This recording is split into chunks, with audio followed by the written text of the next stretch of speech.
Really? You're on the train? Wow. Oh my goodness. Oh, I'm so glad you were able to make it. My goodness. But you can hear me well, right? Okay.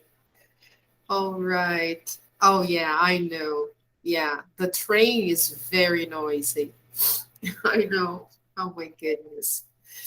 Oh, all right, Lorena. So here, you can see our topic for today. We are moving on with the lesson because, as you know, after Unit 9, we have what we call stop and check. It's a test, and the test is from Units 7, 8, and 9. So, what are we going to do? We are going to have a review next week. So, not today, but next week, I will give you this review. So you have the other Friday to study. Because next week, let me see here. I think next Friday is, yes. Today is the 8th. Yes, that's true. Next Friday is October 15th. I think it's a holiday. So we don't have class. Then you have a chance to study next week. And then on the 22nd, we will have a review of the 3 units. So then you had the chance to see all the topics and everything. And then on the 29th of October, we will have the stop and check. This test is very simple. It's only vocabulary and grammar from the 3 units, units 7, 8, and 9. It's mostly multiple choice, so it's no mystery. There is no writing and no listening. Okay? So I'm planning to have this test on October 29th. Okay. So you have a chance to study during the holidays that we will have now in October, especially next week. So because of that, I will move on with our lesson today. Instead of, having a review now, I will just finish Unit 9, which is the last page from Unit 9, Everyday English, and start Unit 10 so we don't waste time, okay? And we can finish the book as soon as possible. All right? Okay. So let's go to that page. Let me try to take you there. Let me share here. Oops, sorry. Okay. Can you see this? Can you see the page where we have Google Classroom here? So on this page, we have the topics. So we start on page 73, which is Everyday English.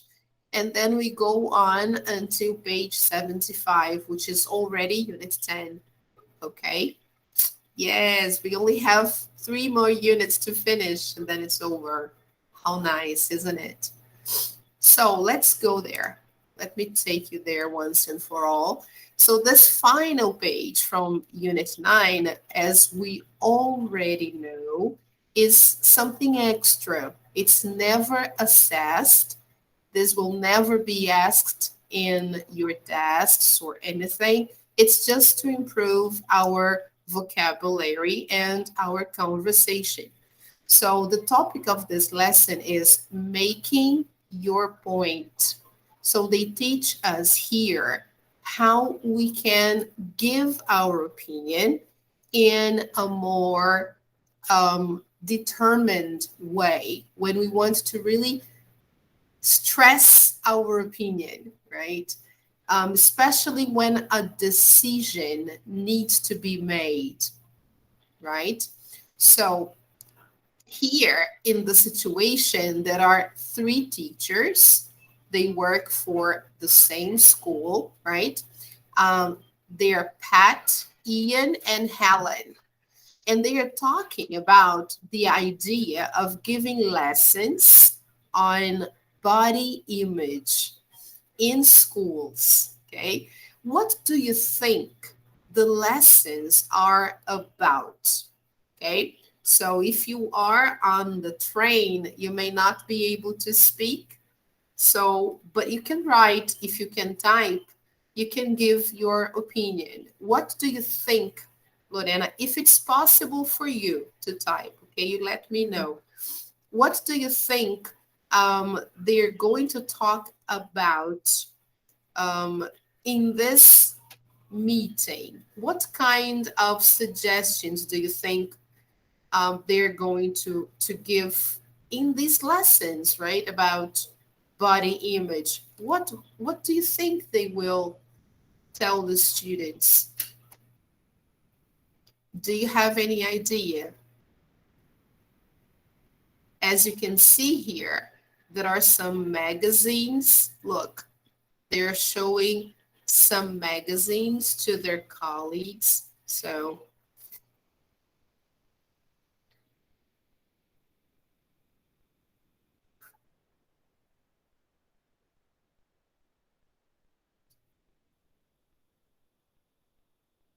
what do you think?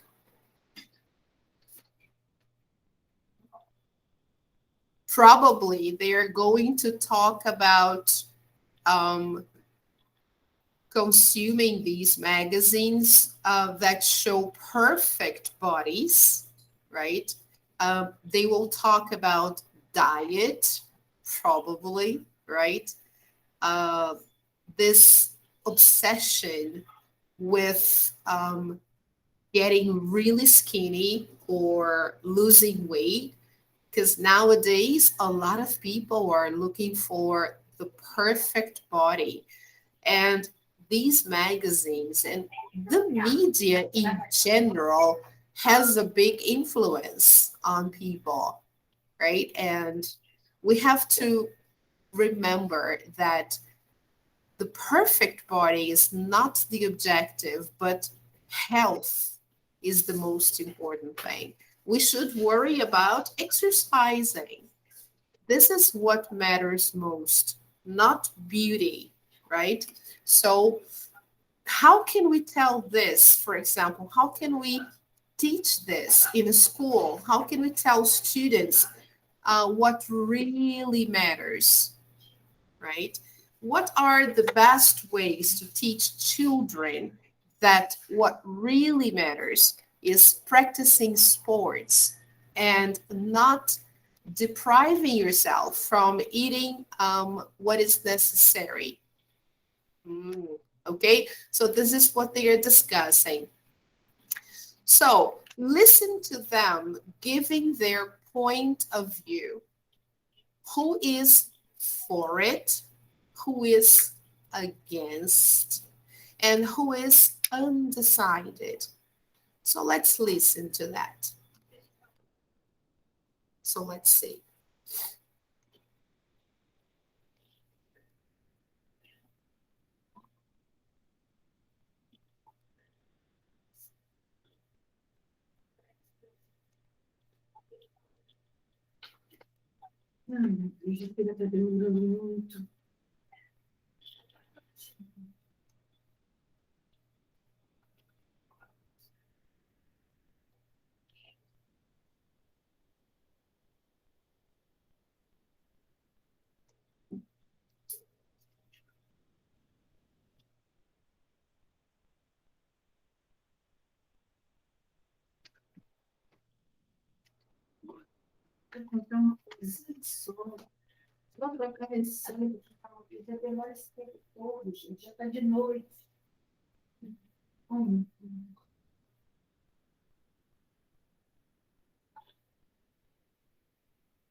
Ela disse que o celular não trocou, não é possível.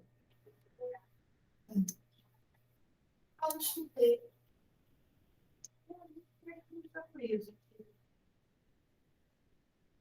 Eu chegava em casa, do lixo.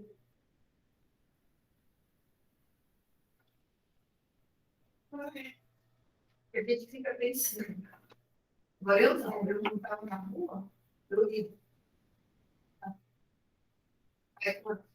na quarta-feira toda, e despreocupado, porque eu falava para o professor, ela não liga para casa, podia ligar, gente, pelo amor de Deus. Eu sempre liguei, porque a mamãe fica preocupada, a mamãe fica preocupada. Então eu tinha que ligar, mãe, estou aqui, para a mamãe que eu estou chegando. Okay, all right. So let's see what they think, right? And how they state their opinion, how they give their opinion, okay? So first of all, the question here is, who is for it and who is against it? And then after, who is undecided? So here, let's see, first of all, okay? So let's see. First, they start by Pat, okay? She says, oh, if you ask me, this is a terrible idea. First, good body image isn't something that you can teach.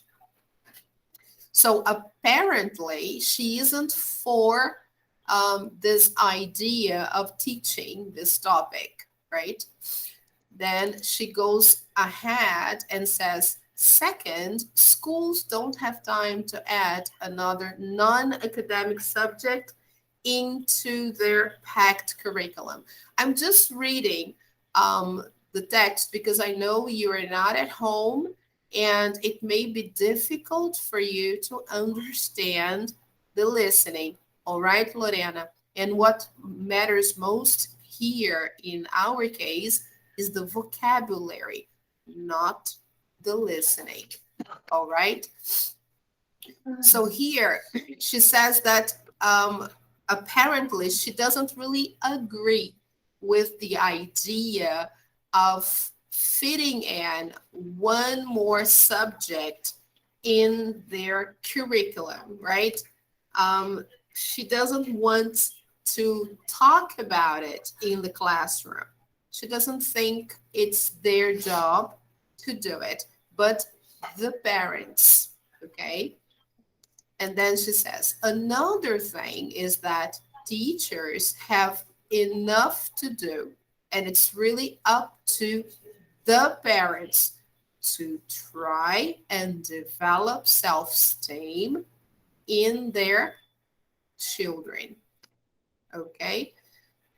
So this is what she says. And then she goes ahead here and uses the phrase, the point I'm trying to make is that young people's education should be about qualifications for their future and not worrying about body image. So here she introduces the final part just to close her opinion by saying the point I'm trying to make, okay? So we can clearly see that Pat is against the idea of teaching body image at school, okay? So now let's see Ian. So he says, to tell you the truth, this is a phrase he uses to introduce his opinion. I haven't really thought about it. I suppose the problem is that there are lots of images of beautiful models out there in the media. But as far as I'm concerned, people come in all shapes and sizes. So he's very general. He doesn't really want to compromise, I think. And when he says that, as far as I'm concerned, means that from my point of view or from what I know, people come in all shapes and sizes, right? So I don't see what's wrong with that. Okay. And then he goes on to say, actually, it would be a pretty boring world if we all looked the same, wouldn't it? And then he doesn't really know, what to say. He just goes, you know, talking about the positive and the negative sides of it, but he doesn't really have a strong opinion about it. And then finally he says, anyway, as I was saying, I don't really feel strongly one way or the other about young people and their body image. All right. So I would say that he is undecided. All right. He is undecided. So here to show that, he says, I don't really feel strongly one way or the other. Okay. Now let's see Helen. Helen says, if you want my opinion, I think this is a really good idea. Oh, so here you can see that, yes, Helen is totally for the idea of teaching body image. Many of today's teenagers are obsessed with the idea of physical perfection. And then she gives some examples of what happens, right, nowadays. It's true for boys as much as girls. And then here she says the main point is that the media and celebrity culture sell the man image of beauty that they will never achieve. Okay. And then she talks about cosmetic surgery. That is a big boom. And then to finish her argument, she says, in conclusion, I think that schools should play a greater role in developing teenagers' self esteem. So she's totally for the idea of having body image classes, right? So this is Helen, right? So if we are to answer who is for, who is against, and who is undecided, we can see that Helen is for, Pat is against, and Ian is undecided. All right? Okay, Lorena. Good. Now, listen again to Pat and Ian only and complete their views. Okay. So let's see. Here we have their speeches, and we are supposed to complete here. Can you see that? Can you visualize, Lorena?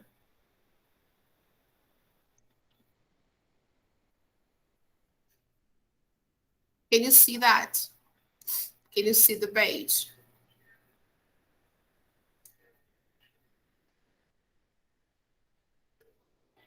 Yes or no? Is it possible for you to see the page? I don't know if you were able to. Now you can. Oh my God. Yes, I think, yeah, I was I was talking about the page, but I wasn't really sharing the page. Yeah, I'm still learning how to use this thing. I'm not used to this platform.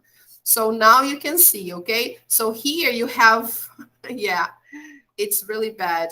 So I'm sorry, Lorena. So here you have the three teachers discussing the topic, okay? So you have Pat, Ian, and Helen, okay? And they're deciding about whether they should teach body image at school, okay? So let me go here. Let me see there. Can you see the page full screen?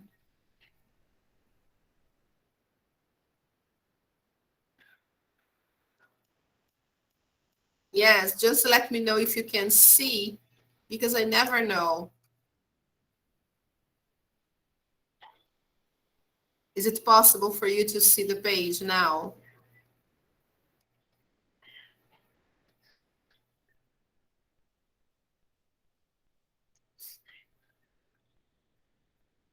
Yes, I'm back to the meeting again, and I'm going to go back to the page full screen because I think it's easier for you to read, okay? So let me zoom in so you can see the picture.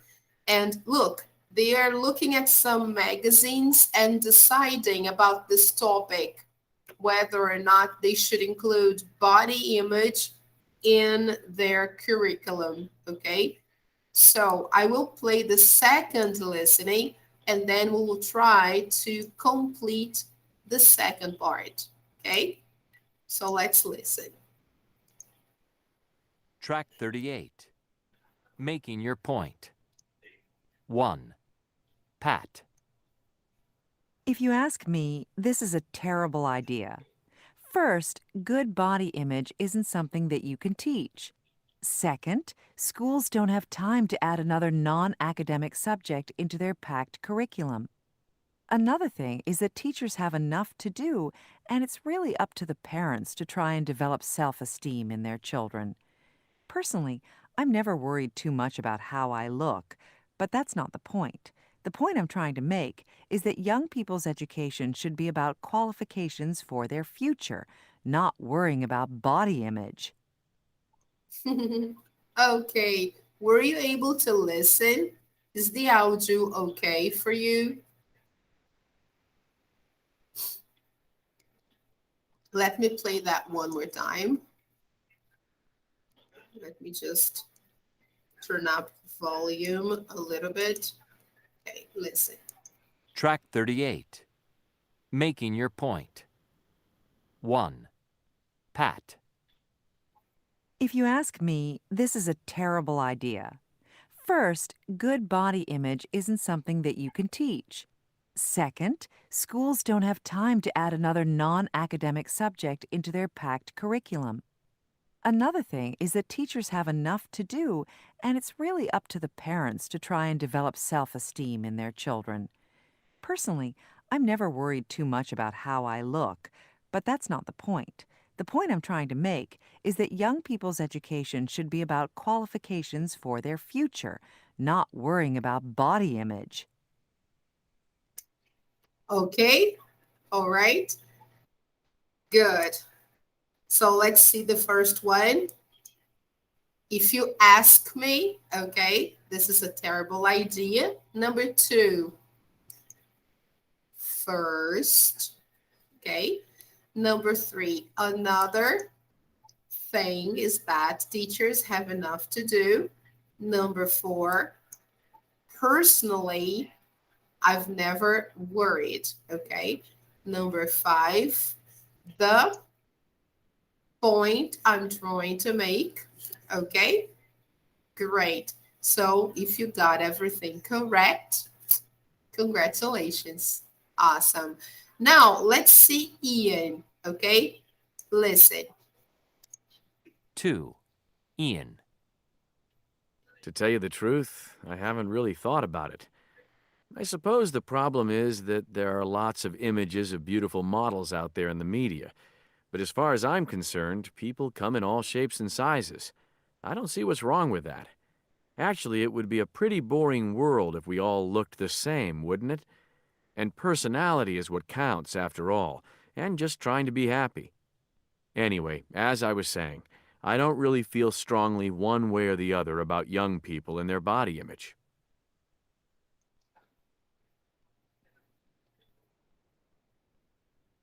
All right. Listen one more time.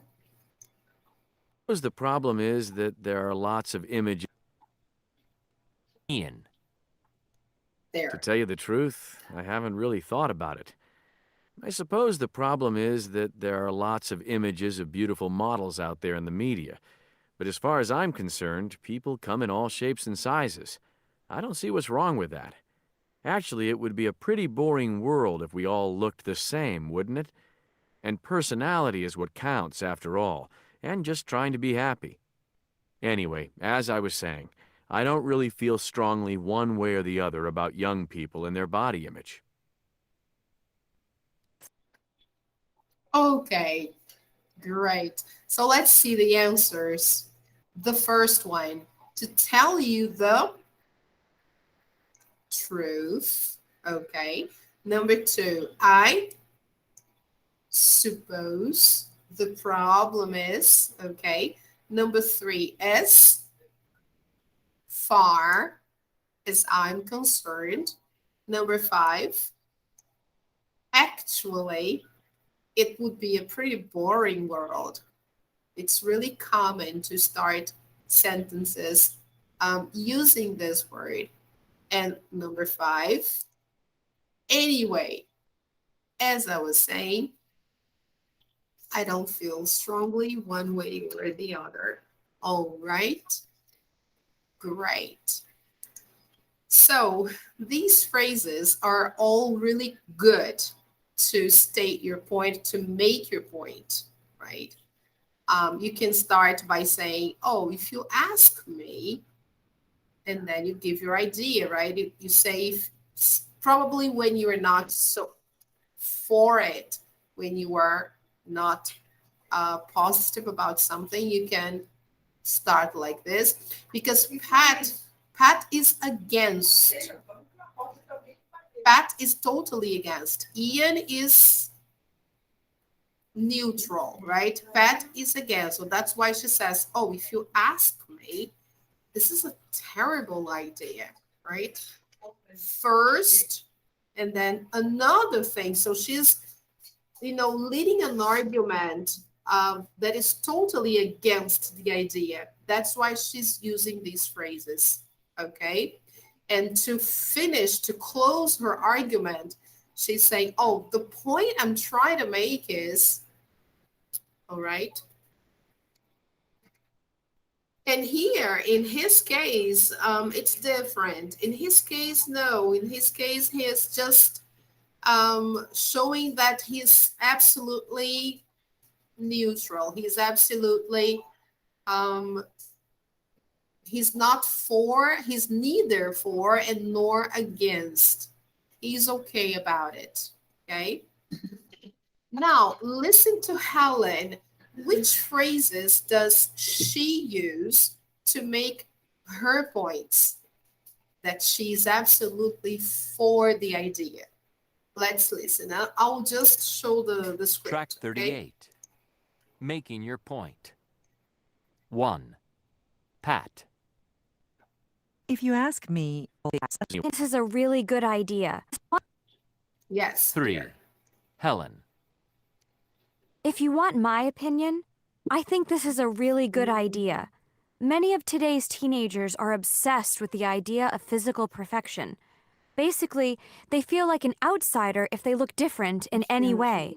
As I understand it, this is true of boys as much as girls. But the main point is that the media and celebrity culture sell them an image of beauty that they will never achieve. What really worries me is that cosmetic surgery and eating disorders are going to become the norm for the next generation.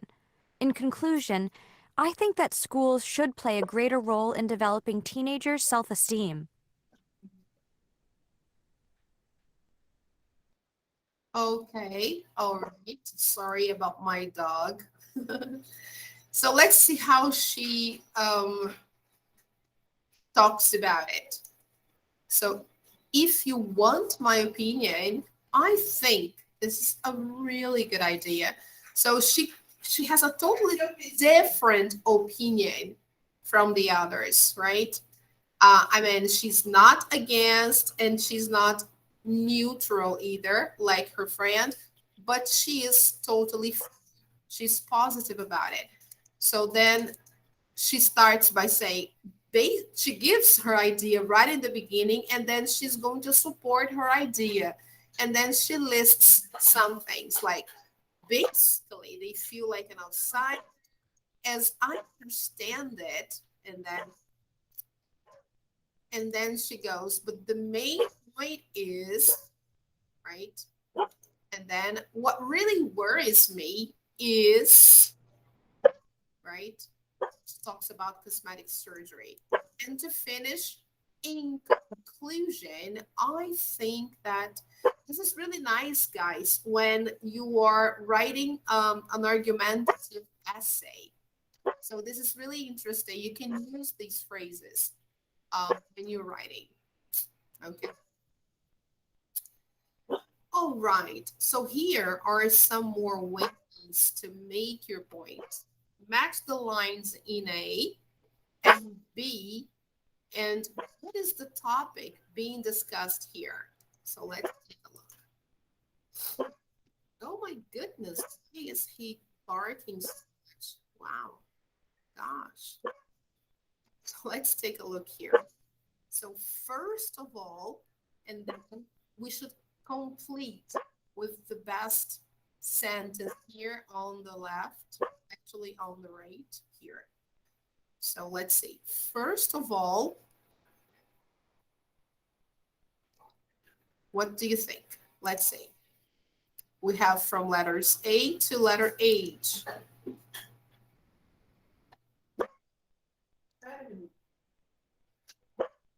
So here, number one is letter C. I'd like to look at the overall picture. So this one matches better, okay?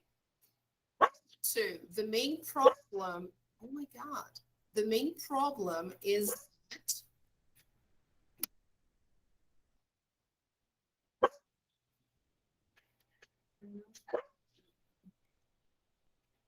as a nation, we don't exercise enough. Okay. Number three, in addition to this,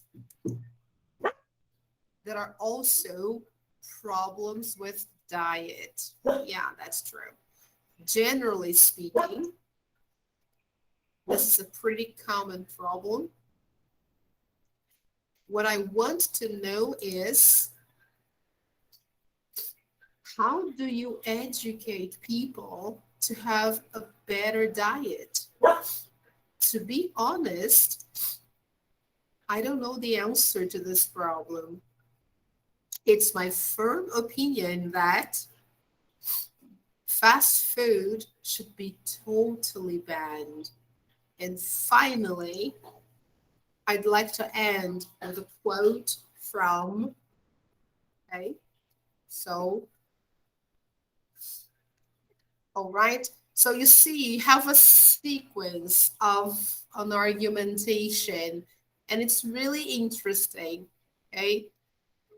First of all, I'd like to look, the main problem is that as a nation, we don't exercise. In addition to this, there are also problems with diet.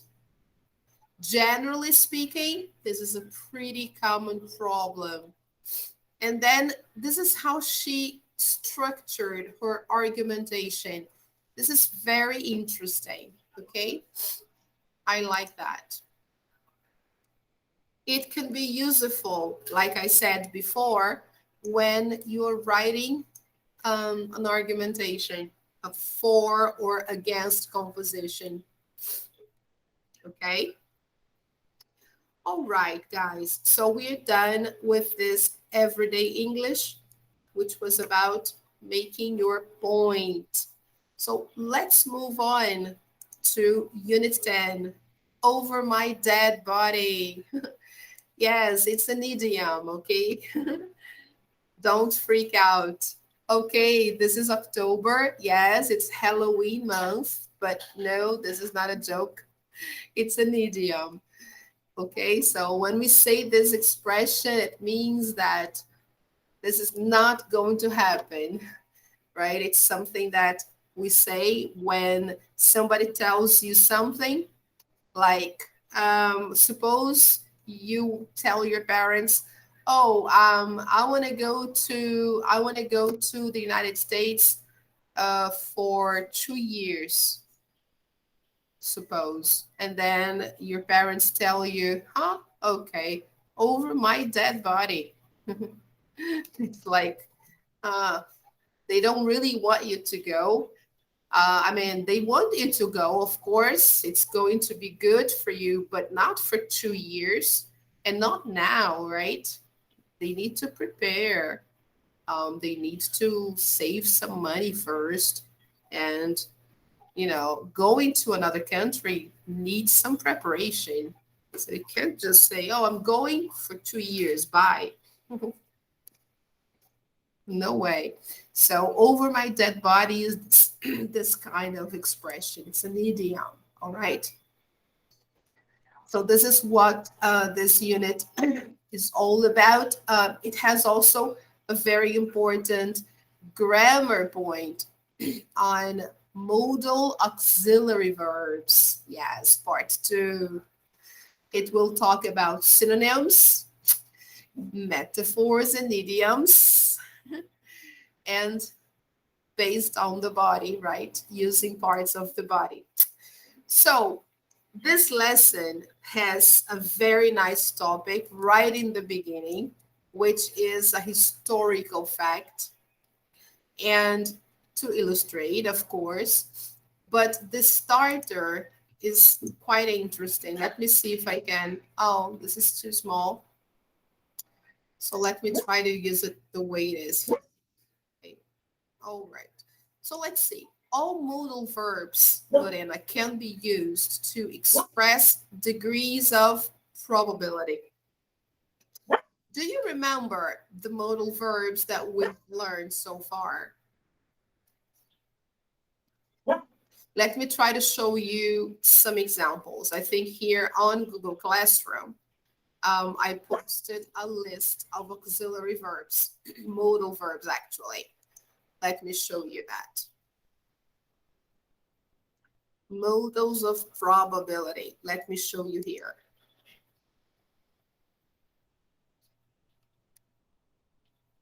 Okay, can you see this file? Can you visualize the file?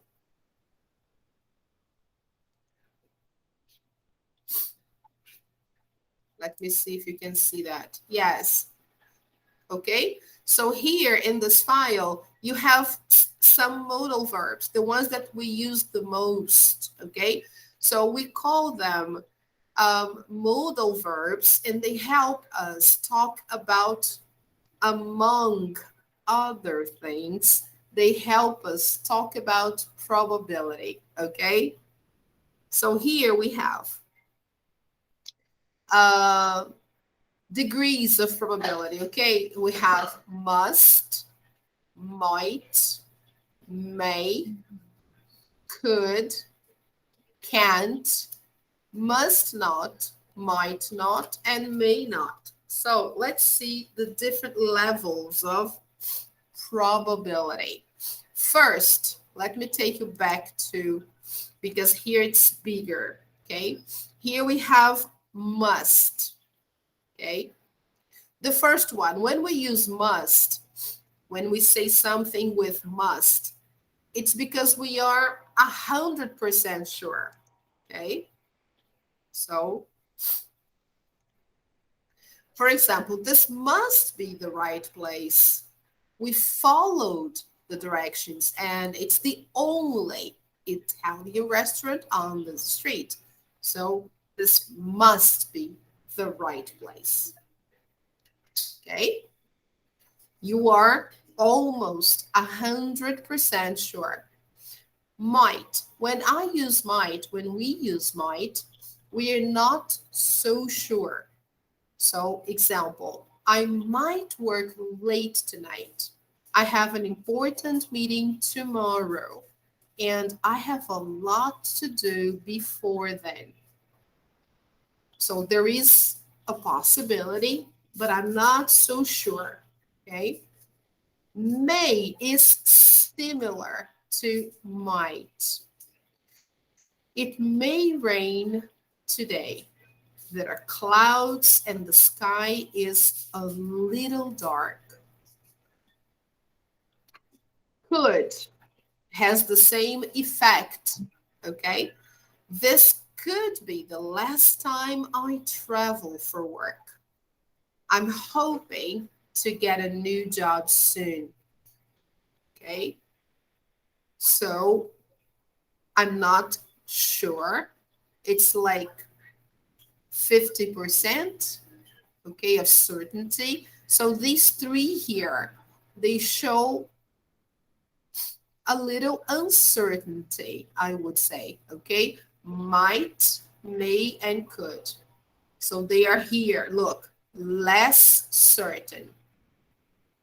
Now here, can't. When I say something using can't, I'm almost 100% sure that something isn't true, okay? Example, that can't be our new teacher. That's a woman, and our new teacher is a man, okay? Must not. He must not want to go to the concert. I called him yesterday to say I had an extra ticket, and he hasn't called me back. Okay? So it's when I make deductions about something and I'm almost sure that the answer is negative. Okay? Now, might not and may not, less certain. Okay? Example, I might not go to the party tonight. I have a lot of work to do. So there is a possibility that I may not go. So I might not go to the party. Or the next one, John may not join our meeting. He is in another meeting at the moment and it may not end on time. Okay, good.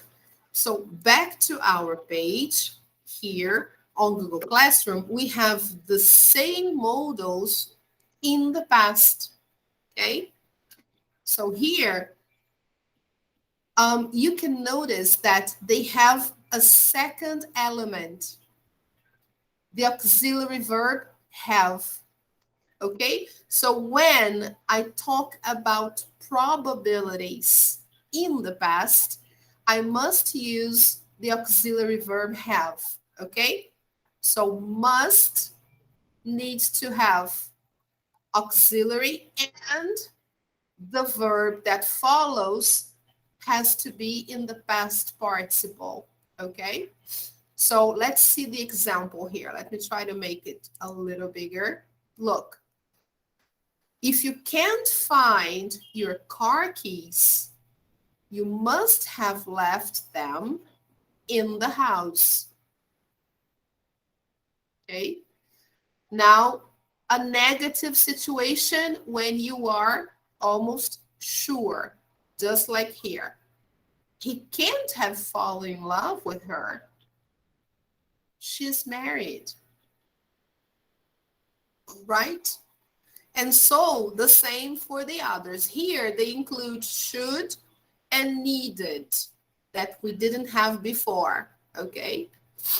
But here we have might, may, and could, and might and could, okay? The same thing, but with auxiliary have and past participle, okay? To talk about probabilities in the past. Here, when I use should, I'm talking about something that was desirable or needed, but didn't happen, okay? And when I use needn't like this plus have, it indicates that something was done, but it wasn't necessary, okay? Example, you needn't have bought more milk. We've got too much, okay? All right. So here, back to our book. Why are we actually checking the modal verbs in the past because we are checking in this lesson modals of probability in the past because it's a historical mystery and we are going to analyze the facts involving this mystery. Okay? So, look at this. In the first one here, all modal verbs can be used to express degrees of probability. Which of these sentences do this? Which don't? So let's see in the first part here. Let's see. The first one, when we say she must be very rich, does this sentence express degree of probability? Here.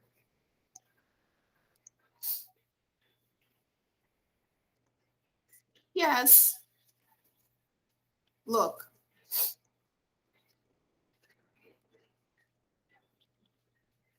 Okay, so.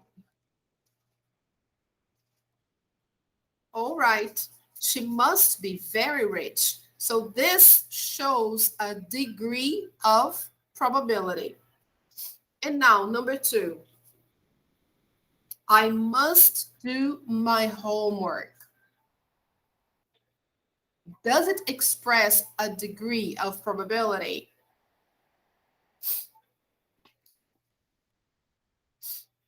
What do you think? No. Okay, so the first one, yes. It's so weird. This one, yes. The second one, no. The second one, the idea is of something that is necessary. It's like obligation. I must do my homework. It's like I have to do my homework. This is not a degree of probability, okay? You are not reaching any conclusion here. In the first one, yes, you are reaching conclusions, but here, no. Okay, so number 3. I can't sleep because of the noise. Does this sentence express a level of probability? No. Okay, because here I'm talking about the ability of sleeping. I'm not able to sleep because of the noise. Only that. Number 4, they can't be in. There are no lights on. Here, they can't be in the house, okay? What I'm saying here is that it's impossible that they are in the house. There are no lights on. So does this sentence express a level of probability? Yes. So here, yes. Okay. This one expresses a level of probability. Okay, totally, because here I'm saying that I don't believe they are in. Okay. Number 5, I think that's Jane, but I might be wrong. What do you think?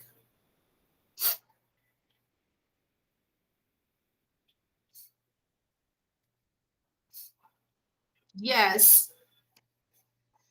it's probable that I'm wrong. There is a possibility that I'm wrong. Okay, so I might be wrong.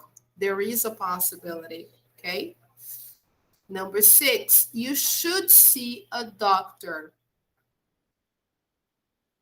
Is it a level of probability? No, I'm just giving a piece of advice. I'm just telling someone to see a doctor because it's better for him or her. So, no, it has nothing to do with probability. Okay. And number 7, the train may be late due to bad weather. Probability? Yes. Okay. Yes, it's probable that the train is late because of bad weather. Okay. All right. So let's check the answers. So numbers 1, 4, 5, and 7. Yes. Okay. 1, 4, 5, and 7 express degrees of probability. The other ones. Number 1, a logical deduction. Number 2, a personal obligation. Number 3, a lack of ability. Number 4, a logical deduction. And number 5, a possibility.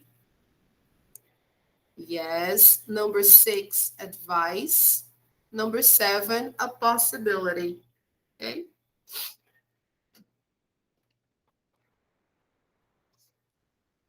So 1, 4, 5, and 7. Yes, degrees of probability. Okay.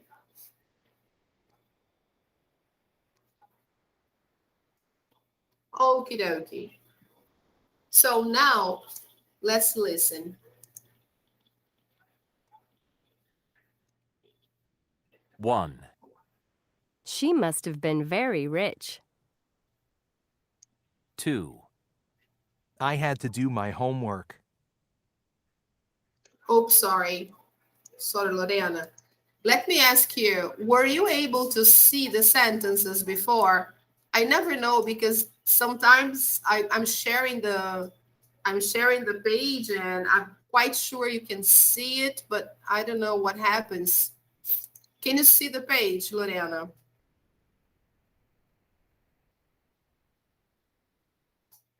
Is it visible?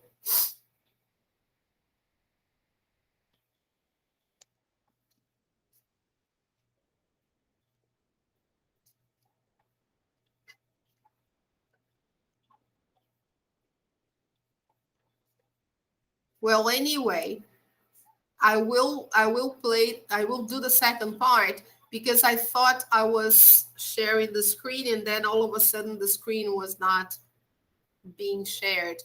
I don't know. Sorry, it was my mistake. So let's take a look here. So we checked the first one. I'm sorry. Okay. So it was sentences 1, 4, 5, and 7. Okay. So let's just go over here and do number 2. All right. So put all the sentences in the past. So here, if we need to transform these sentences here into the past, we have to use the modal auxiliaries in the past. We have to use must plus have plus past participle. So let's see. She must have been very rich, okay? All right. Here, number 2, the idea is of necessity. Remember, obligation. So this verb I can't use in the past with the idea of obligation. So I must do my homework becomes I had to do my homework. Okay. Number 3, I can't sleep becomes I couldn't sleep. Simply that. Okay. Can't becomes couldn't. Number 4, they can't be in. There are no lights on. So here it's deduction, right? Logical deduction. Now, in the past, we have to put the auxiliary verb have and the past participle. They can't have been in. There were no lights on. Okay. Number 5. I thought that was Jane, but I might have been wrong. Okay. Number 6. Here we are using should, and I'm giving a piece of advice. In this case, I can use in the past when I want to show or express a feeling of regret or even a feeling of like feeling sorry for what should have happened but didn't. Okay. So I can say, you should have seen a doctor. You should have seen a doctor. So should plus have plus past participle. Okay. And number 7, the train may have been late due to bad weather. So here, okay, right?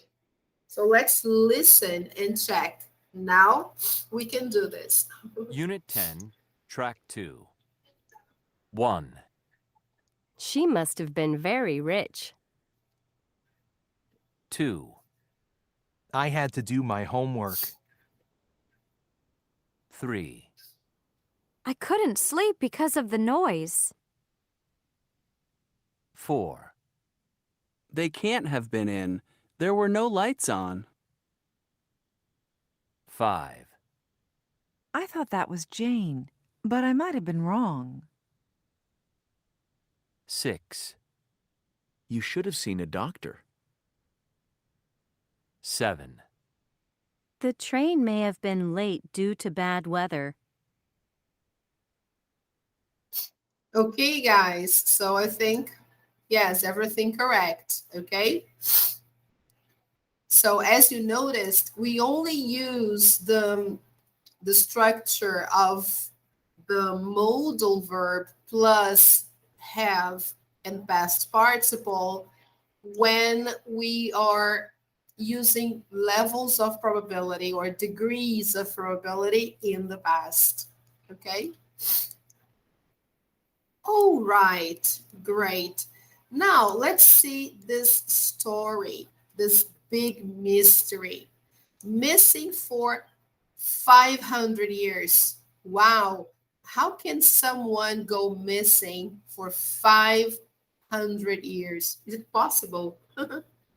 So let's see, guys. Modal auxiliary verbs in the past. Look at the pictures, read the introduction, and guess the answers to the questions. Who was the man? How did he die? Why was he found in a parking lot? Wow. How old was he when he died? Wow. Spooky. Perfect for October. Look at that. Look at the man. Do you know him?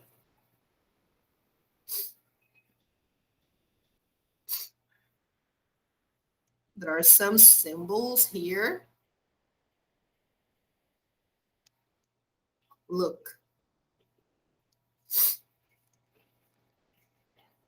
He wears, apparently, he used to wear 3 rings. So here we have, in August 2012, the skeleton of a 500-year-old man was discovered beneath a parking lot in Leicester, England. This find caused great excitement among archaeologists and historians. Actually, here Leicester, that's how they pronounce this because it's in England, so Leicester. So imagine, guys, a skeleton of a 500-year-old man. Yeah. So a very mysterious story. In a parking lot? In a parking lot? Oh my goodness. This is really strange, right? Why? So, who do you think the man was? How did he die? And why was he found in a parking lot? So here we have some possible answers, some guesses, right? He must have been royal. Oh, maybe a king or a prince. But listen, royal people have their own graveyards. They would never be buried in a parking lot. It might have been Shakespeare. No way. He could have fallen. Oh, he may have been very young.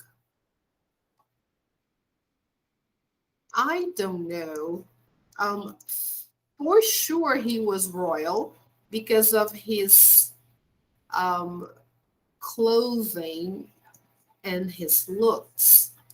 But why? Why did they find his skeleton in a parking lot? So let's see. Listen to two people, Alice and Bill, discussing the skeleton. Were your predictions in exercise number 1 correct? How do they know it was Richard the Third? Wow. Track 3. Missing for 500. How was the theater last night? What did you see? We saw a play by Shakespeare, Richard III. It was really good. Great acting. You know, a horse, my kingdom for. You saw Richard III? He's all over the news right now. Why? He died over 500 years ago. Yeah, and nobody knows where he was buried. It's a big mystery. At least it was a mystery because now they're pretty sure they found his body. Really? Well, not his body exactly, his skeleton. It was beneath a parking lot in Leicester, England. Beneath a parking lot? You're kidding me. So King Richard could have died while parking his horse? Ha ha, not funny. No, seriously. They say the parking lot must have been built on what was once a church graveyard. But how do they know the skeleton is Richard III's? Well, they know he was killed in 1485 in a battle near Leicester. Yeah, the Battle of Bosworth Field. Yeah, that's right. And tests showed that the man must have died around that time from battle wounds, and that he was in his late 20s or 30s, and... Yeah, I think Richard was in his early 30s when he died. Also, the skeleton has a deformed spine, so he would have been a hunchback. Yes, and Richard was a hunchback. Well, at least he was in Shakespeare's play. They can tell a lot from the skeleton, and it's in really good condition, except that the feet are missing. How come the feet are missing? Oh, they say builders might have chopped them off in the 16th century. Anyway, the archaeologists found some people in Canada who are descendants, and they've done DNA tests that match. I bet those people were surprised. Yeah, I bet. Who was Richard fighting in the battle? Was it Henry VIII? No, it can't have been Henry VIII. I don't think he was born until the end of the 15th century. It must have been his father, Henry VII. My history's a little bit rusty. I think you're right. It would have been Henry VII. There have been a lot of Henrys, haven't there? Yeah, but none since Henry VIII. Who knows? There might be a Henry IX one day.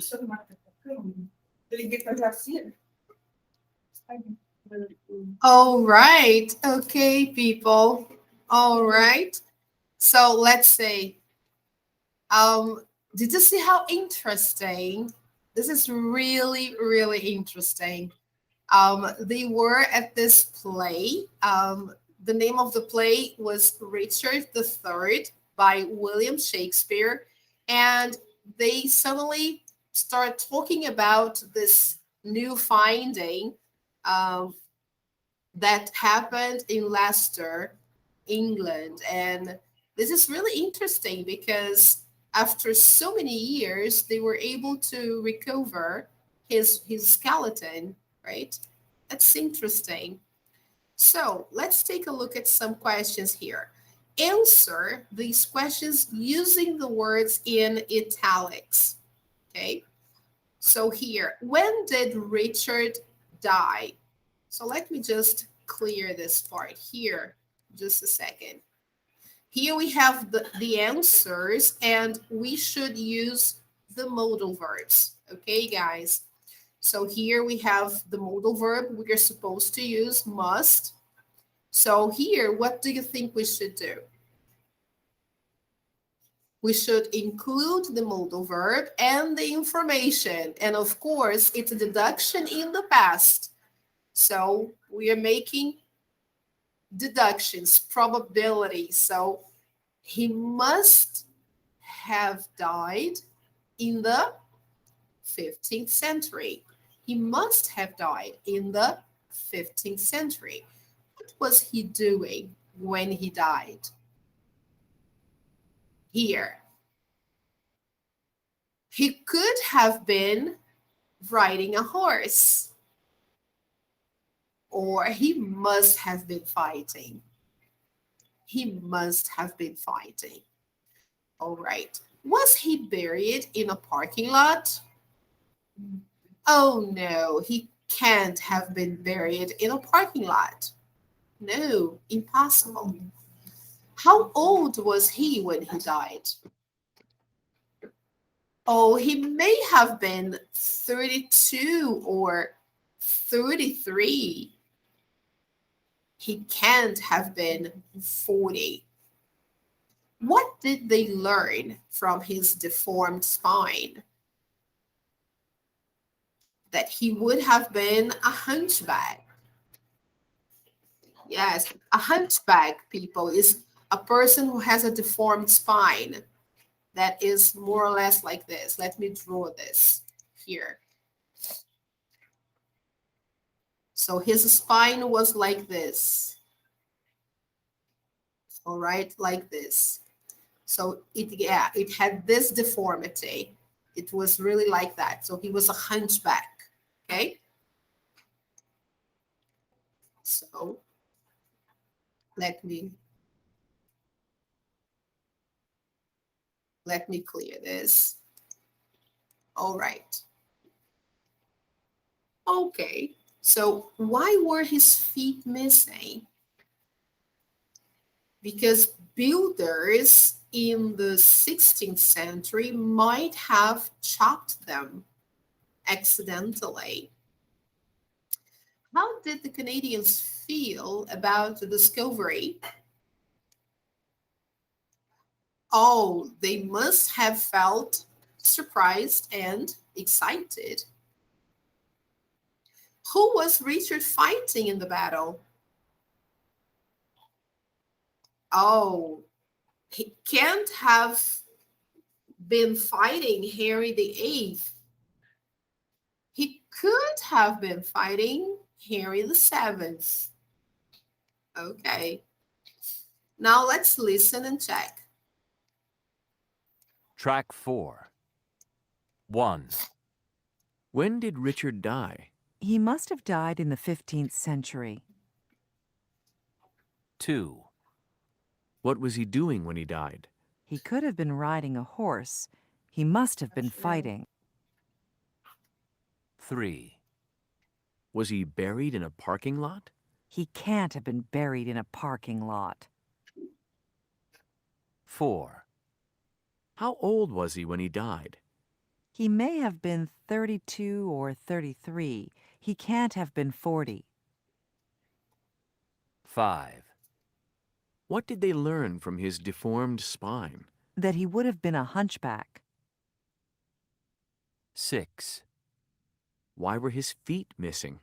Builders in the 16th century might have chopped them off. 7. How did the Canadians feel about the discovery? They must have been surprised and excited. 8. Who was Richard fighting in the battle? He can't have been fighting Henry VIII. He would have been fighting Henry VII.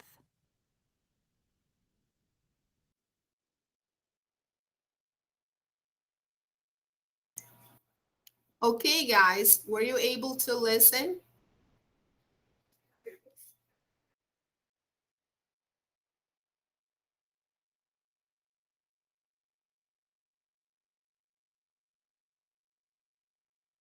I'm going to play one more time, okay? Let's listen. I'm going to share that with you again. Let's listen to that one more time so we can check again. Just a second. Track 4. 1, When did Richard die? He must have died in the 15th century. 2, What was he doing when he died? He could have been riding a horse. He must have been fighting. 3, Was he buried in a parking lot? He can't have been buried in a parking lot. 4, How old was he when he died? He may have been 32 or 33. He can't have been 40. 5, What did they learn from his deformed spine? That he would have been a hunchback. 6, Why were his feet missing? Builders in the 16th century might have chopped them off. 7, How did the Canadians feel about the discovery? They must have been surprised and excited. 8, Who was Richard fighting in the battle? He can't have been fighting Henry VIII. He would have been fighting Henry VII.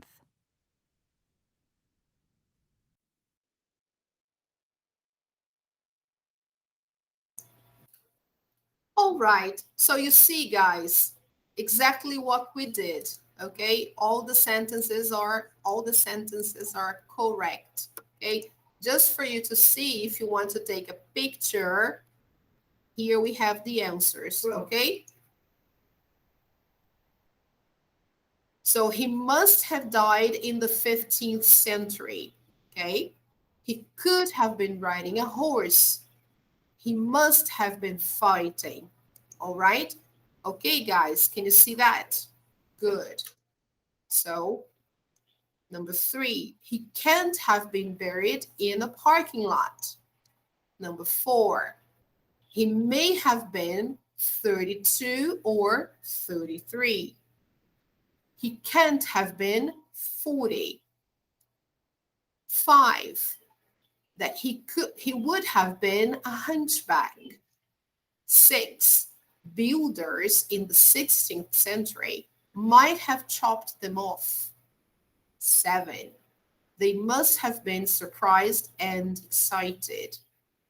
8, he can't have been fighting Henry VIII. He would have been fighting Henry VII. Okay, there you go, guys. All right, people. So let me zoom out here.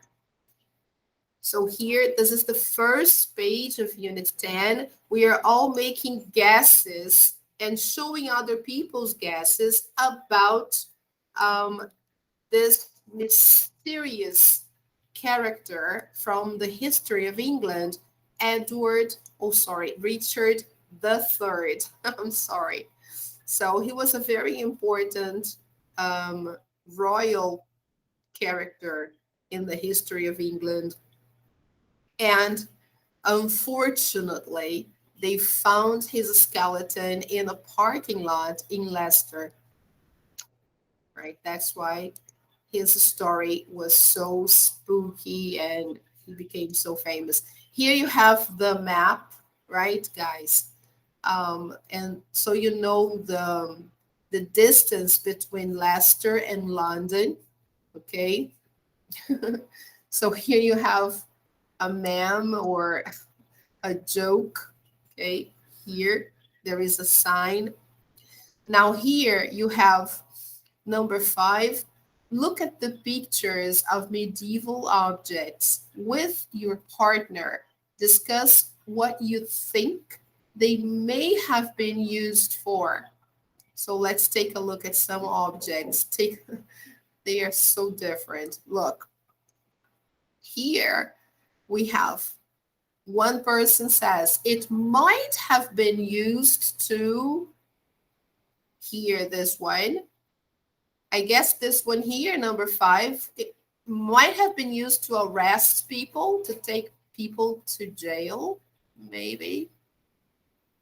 This one must be a kind of bell. Looks like a bell. Yeah. This one here, I bet they used it to melt iron and to make swords, because they needed kind of a furnace. So it's a place to put fire inside. So probably they used this one as a kind of furnace to produce swords and weapons. Oh, this one was an armor, a protection actually. So this must have been a part of an armor. Yes, to protect against injuries caused by swords. Okay. This one here, number 2, could have been a suitcase. Yes, I don't know. Number 1, oh,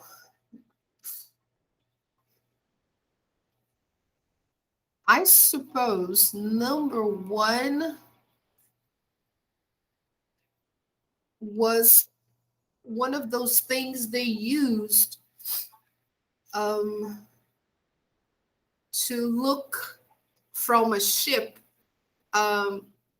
like a small telescope, like a magnifier, so they could, like a binocular, but a binocular from the past, something they used to see things from a distance. So people who traveled, who navigated a lot in the medieval times, they had to see when land was spotted from the ship. So they would grab one of those things and they would look and they would visualize land. And I guess this probably would be the holder or the leather bag where they would keep those things inside, those lunettes or, stuff like that. So I think looks like that. I don't know. Kind of case. And this is probably where they found his skeleton, the parking lot, when they were excavating there. Look, the picture. Incredible. Look at his spine, people. That's why they say here, and after all the exams and the DNA and everything, it was proved that he was really a hunchback. Okay. And he had a lot of injuries caused by the fight. Okay. So here, guys, we should read a fuller story or the fuller history of Richard III on page 159. What additional information do you learn about him? So let's go there. Let's see if we can do this. 159. Yes, let's go. This is really interesting.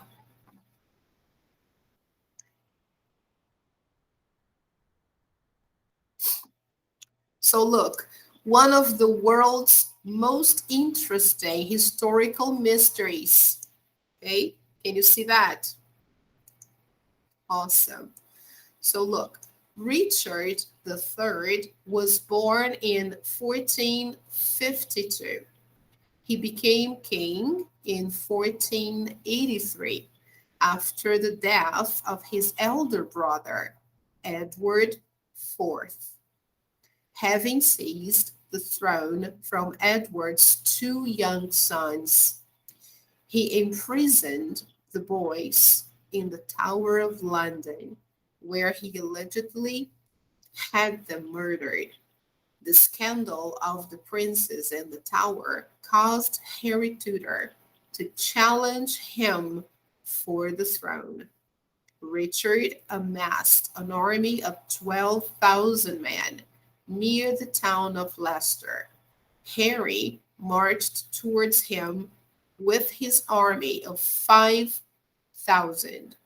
They met and fought in the Battle of Bosworth Field. This was the last time a king actually fought in battle with his men. Richard, just 32 years old, was killed, and Harry Tudor took the throne as Harry VII. He was the father of Harry VIII and grandfather of Elizabeth I.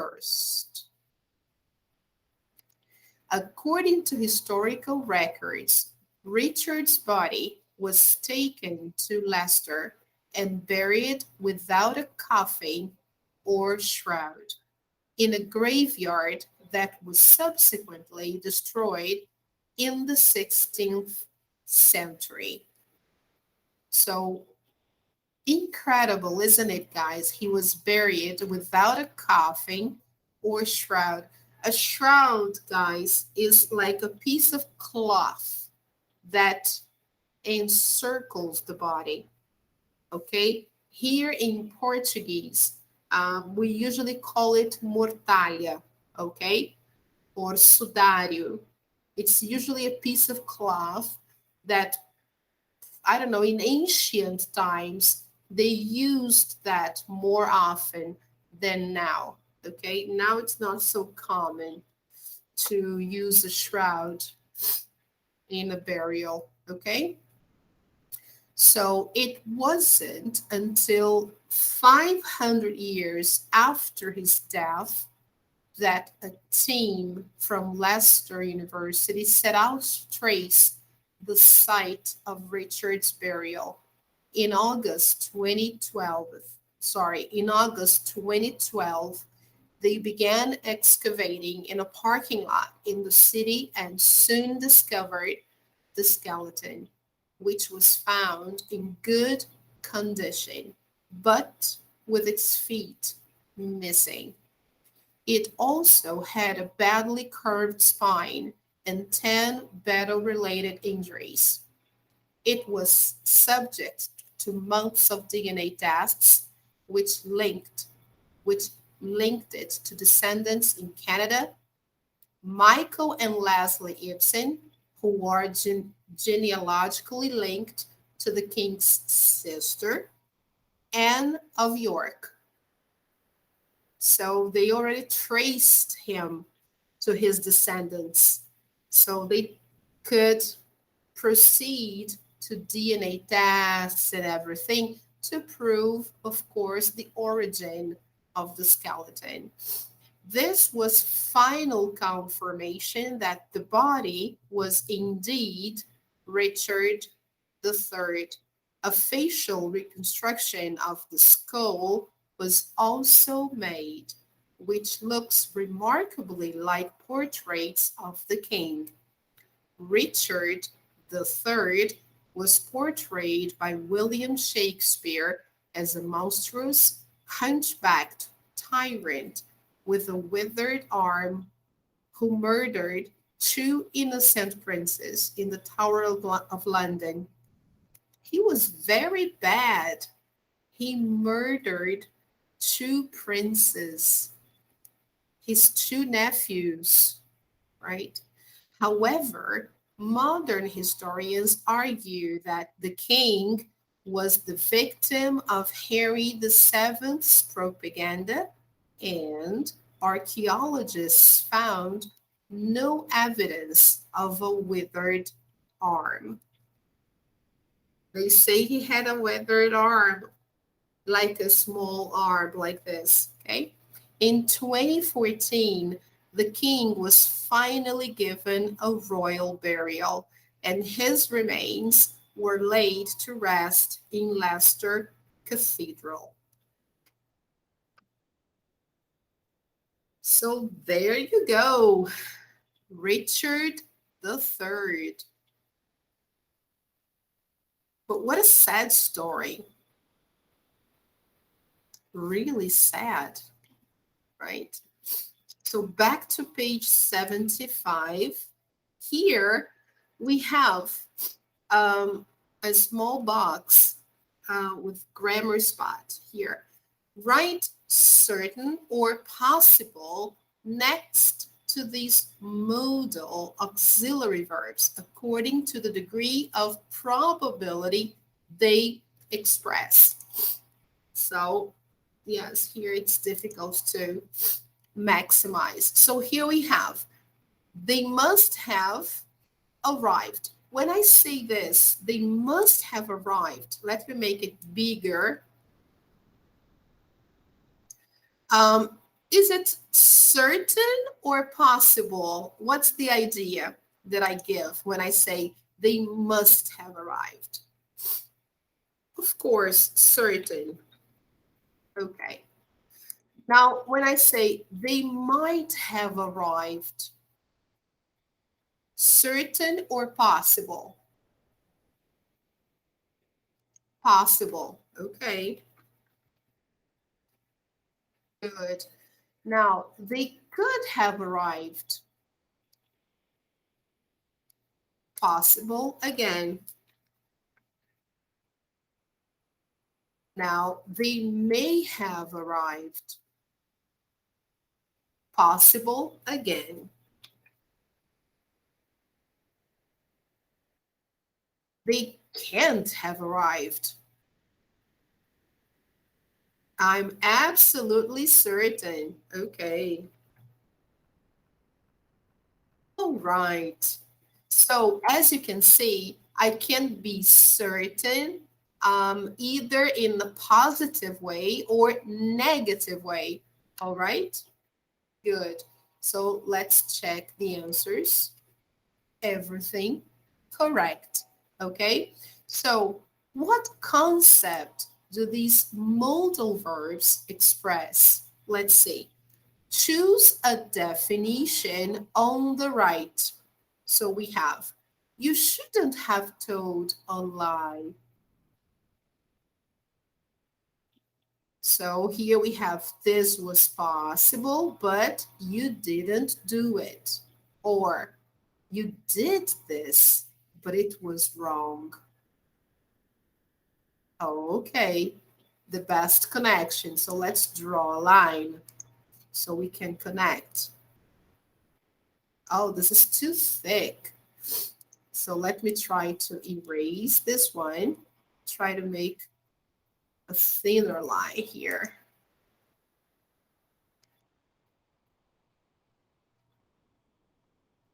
Okay, much better. Now the next one. You idiot. You could have killed yourself.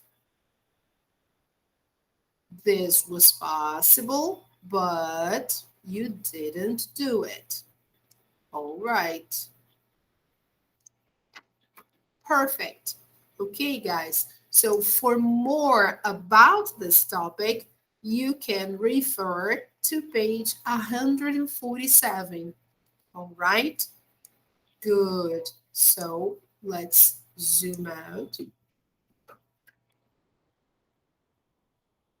Interesting story about Richard the Third. Okay.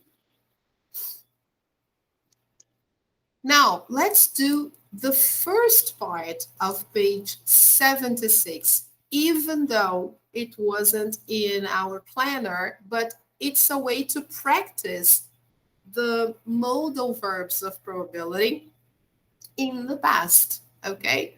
So no problem. We are still in our topic. So let's see here, guys. The first part, let's see if we can focus this. Yes, we can. It says here, underline the correct answer. So we have 10 sentences, right? And we should decide which one is the best answer. So the first one says, sorry, I'm late. I go to the post office. So here, I should have gone to the post office, or I had to go to the post office. What do you think?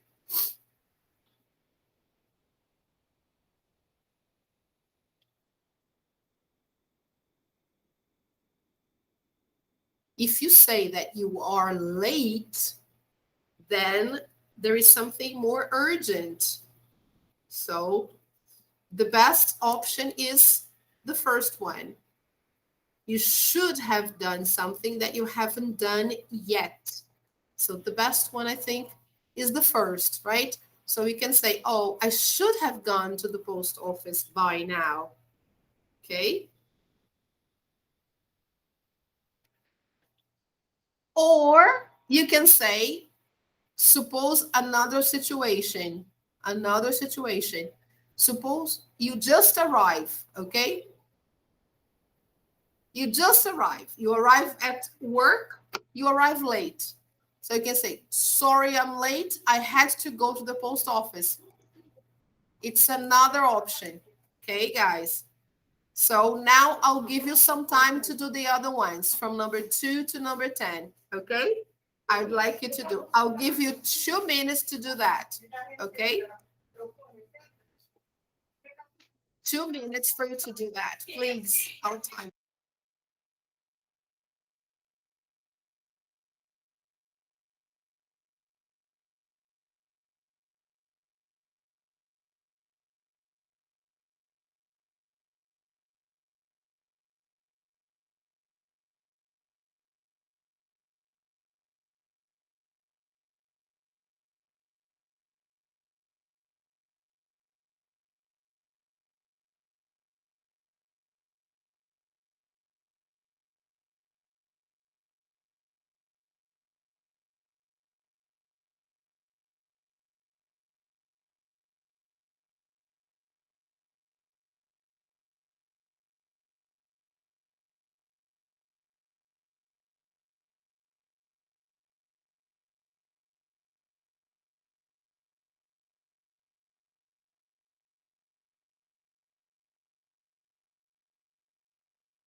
Okay, guys, can we correct? All right, let's correct then. So let's see. Let's see. The first one. I looked for Pearl, but I couldn't find her. All right, that's good. Number 3. I don't know where Paul is. He must have gone home early. All right. I had to work. I had to work hard when I was in school. Number 5. You shouldn't have said anything to Pam about her birthday party. It was going to be a surprise. Number 6. You shouldn't have bought a new vacuum cleaner. I managed to fix the old one. Number 7. You should have asked me earlier. I would have given you a ride. Number 8. You can't have done your homework. You only started 5 minutes ago. It's impossible. Number 9. You could have told me that the class had been canceled. I wouldn't have gotten up so early. Number 10. You were lucky to get out of the car unharmed. You could have been badly hurt. Okay. All right, guys. So make sure you take a picture and try to do the activity if you haven't done, and then you correct. Okay. All right. Okay. All right. Okay, guys. So let's do the next one and then we can close. Complete the sentences with a modal verb in the past. So let's see, guys. I did tell you about Joe's party. You, let's see that, can't have been listening. So I did tell you about Joe's party. You can't have been listening. Okay? So negative, modal of deduction. Number 2, thanks so much for all your help. I couldn't have managed without you. Here it's missing the auxiliary. Okay, guys? I couldn't have managed without you. Okay? Is it possible for you to see, people? I'm just checking because I don't know, right? Sometimes is it possible? Yes? Number 3, flowers for me. Oh, that's so nice, but you really shouldn't have. So there is the auxiliary have missing. So you really shouldn't have. Number 4, come on. We're only 5 minutes late. The movie won't have started yet. Number 5, I don't believe that Kath is going out with Mark. She would have told me. I know she would. So here it's contracted. Number 6, we raced to get to the airport on time, but we shouldn't have worried. The flight was delayed. We have a letter here that isn't for us. The mail carrier must have delivered it by mistake. You shouldn't have gone swimming in such rough waters. You could have drowned. Okay, guys. So everything correct. All right. So you shouldn't have gone. Don't forget the auxiliary. You shouldn't have gone swimming in such rough waters. You could have drowned. All right, people. So let's listen.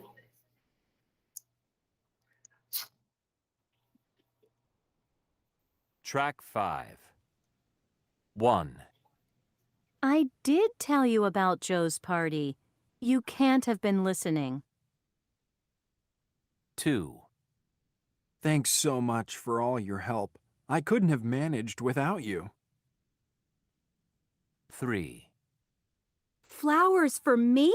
That's so nice, but really you shouldn't have. 4, Come on, we're only 5 minutes late. The movie won't have started yet.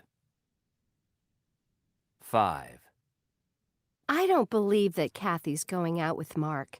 She'd have told me. I know she would.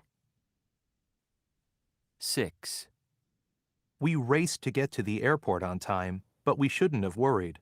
The flight was delayed. 7, We have a letter here that isn't for us. The mail carrier must have delivered it by mistake. 8, You shouldn't have gone swimming in such rough waters. You could have drowned.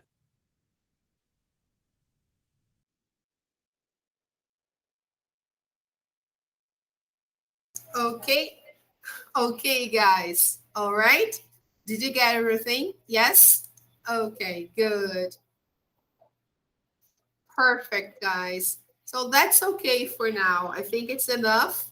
All right. Let me take you back to our page on Google Classroom. Here. Let me share this. So today, I was planning to do only up to page 75, but we did half of page 76, which is about modal auxiliary verbs in the past, degrees of probability. Okay, guys. So the homework for today is iChecker Unit 9 test, all right? Because we finished Unit 9, and workbook pages 62 and 63.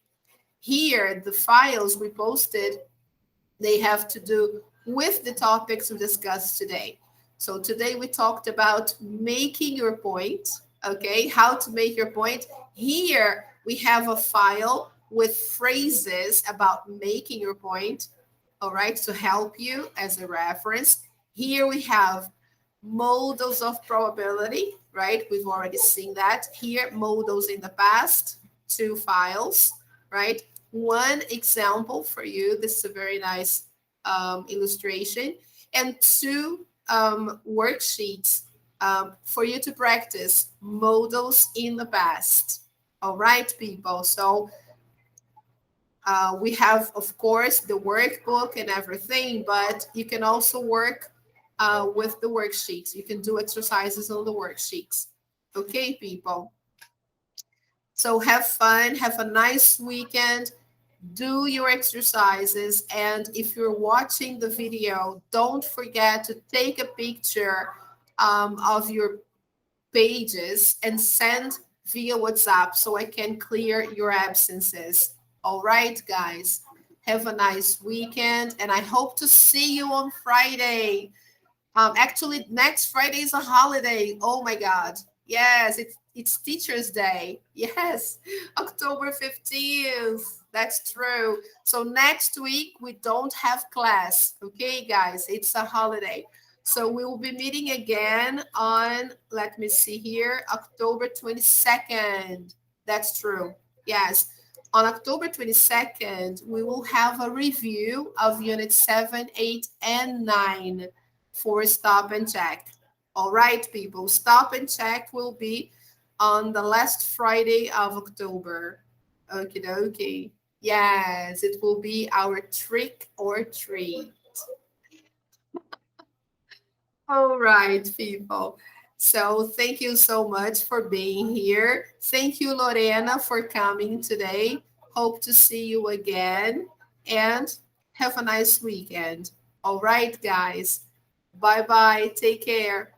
See you. Bye-bye.